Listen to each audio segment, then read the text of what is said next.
Deep inside the silent heart of Pinewood Forest, where sunlight barely touches the ground, a routine patrol turned into a terrifying mystery. Ranger Lucas Hayes, one of the most experienced wildlife officers, vanished without a trace.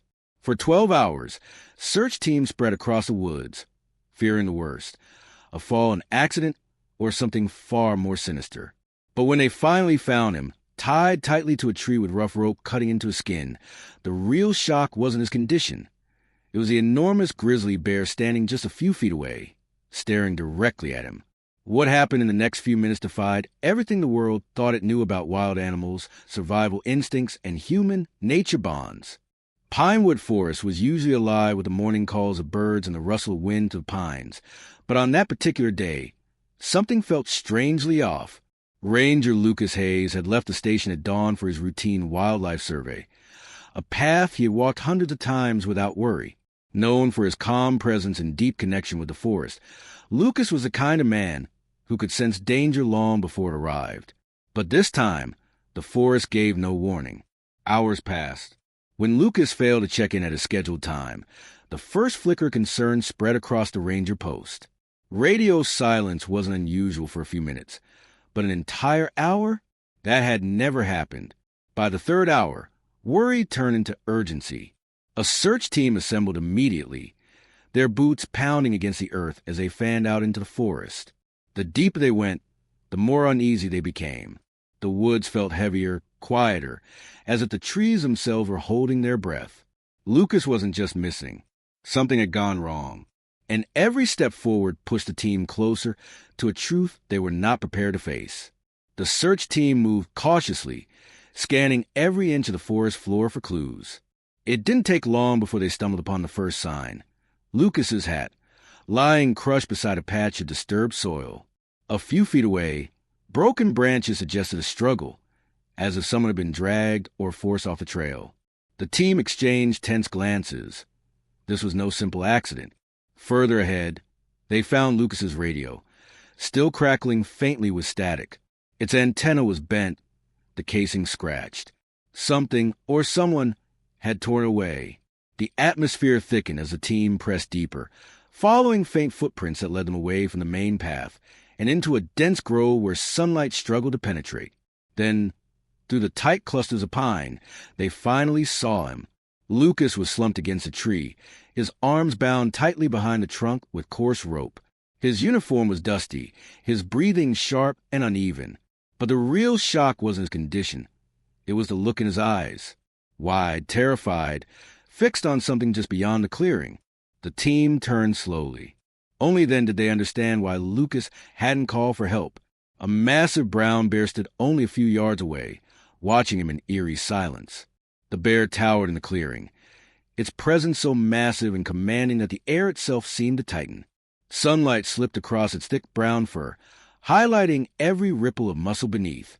To Lucas, tied helplessly against a tree, the bear looked like a living wall of power, one that could end his life with a single swipe.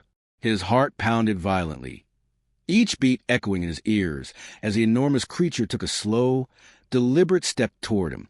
The search team froze in complete silence. Any sudden move could provoke the animal. Even breathing felt dangerous.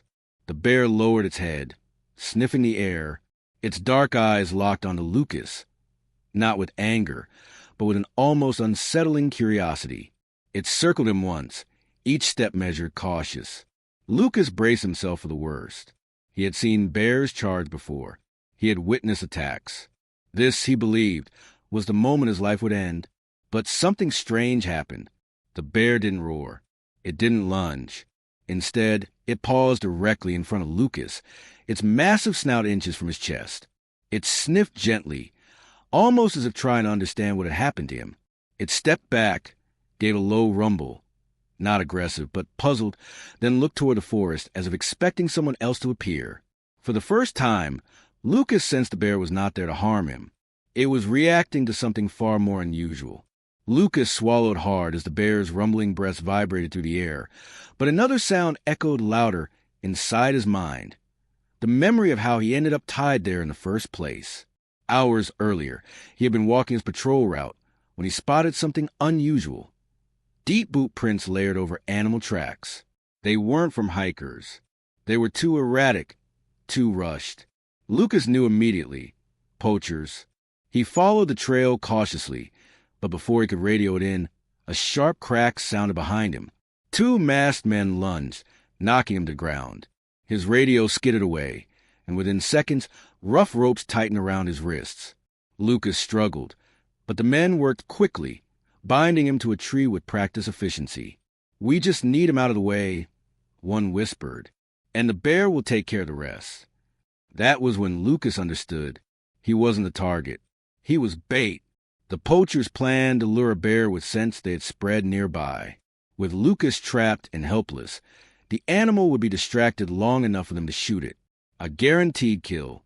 But their plan failed in the most unexpected way. Instead of attacking, the bear had ruined their carefully set trap, circling, sniffing, and refusing to behave like the monster they imagined. As the memory faded, Lucas realized something astonishing. The bear wasn't his enemy. It might be his only chance at survival. For several long seconds, the bear stood motionless, staring at Lucas as if trying to decode the strange ropes pinning him to the tree. Then, to everyone's shock, it stepped closer, so close Lucas could feel its warm breath against his skin. He squeezed his eyes shut, preparing for the unbearable pain of claws or teeth. But instead, he felt tugging.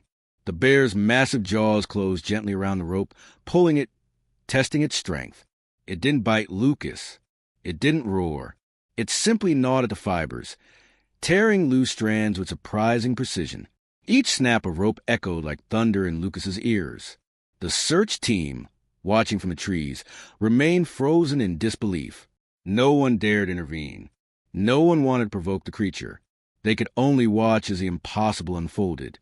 The final strand gave way, and Lucas collapsed forward, his arms finally free. The bear took a step back, letting him fall, as if understanding exactly what it had done. Lucas scrambled away on his knees, chest heaving, eyes locked with the animal's. But the bear didn't advance. It simply turned its head toward the deeper forest, gave a low, almost satisfied grunt, and walked away with calm, deliberate steps. Moments later, the search team rushed in, lifting Lucas to his feet. He had been saved, but not by them, by the very creature he was trained to fear. Lucas was rushed back to the ranger station, where medics inspected the rope burns on his wrists and the bruises from the struggle. But even as they patched him up, he couldn't stop thinking about the bear. The way it had looked at him, the strange calm in its eyes, the deliberate way it freed him as if it understood he was in danger. Word of the incident spread quickly among the staff, and within hours, wildlife officials arrived to investigate what had really happened in that remote corner of Pinewood Forest. They retraced Lucas's steps, examining the disturbed soil, the footprints, and the scent lures the poachers had left behind. Everything pointed to one conclusion. Lucas had been intentionally used as bait, and the poachers had planned a silent kill. But the bear's behavior stunned everyone. Experts analyzed the encounter, reviewing Lucas's account again and again. A wild grizzly rescuing a human, intentionally, gently, was almost unheard of. When the story reached the media, it exploded across the country. Headlines called the bear a hero. Wildlife lovers praised the animal's instincts. Social media filled with debates about the intelligence and empathy of nature's most feared creatures. But for Lucas, the moment was far more personal. Standing again in the forest days later, he looked at the trees, the sunlight, the quiet earth beneath his boots. He realized the encounter had changed something deep inside him. He faced the cameras and said softly, "We fear what we don't understand. But sometimes the wild shows more mercy than humans do." His words echoed everywhere, a reminder that in the heart of the forest, even the fiercest creature can choose compassion.